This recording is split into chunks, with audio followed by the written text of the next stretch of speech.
Magonjwa yote huanzia tumboni, alisema Hippocrates mwaka 400.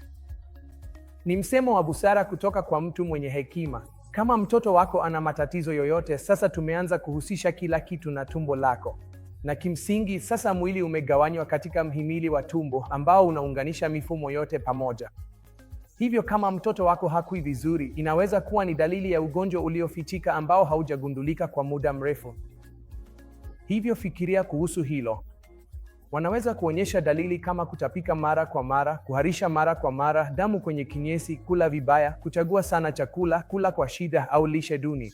Inaweza kuwa mojawapo ya haya niliyoyataja tu. Idara yetu ipo kwa ajili yako, idara ya magonjwa ya tumbo kwa watoto katika hospitali ya watoto ya Apollo, Chennai.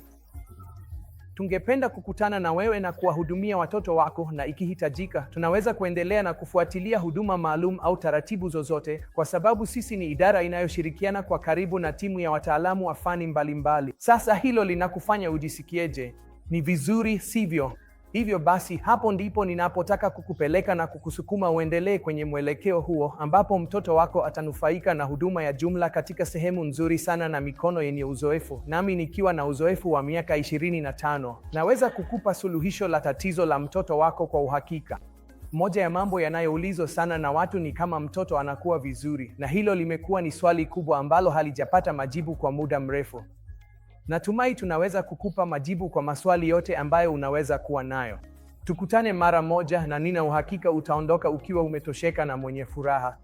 Asante sana kwa kutazama idara ya magonjwa ya mfumo wa chakula kwa watoto. Tunatarajia kukukaribisha wewe na familia yako hapa Chennai. Namaste.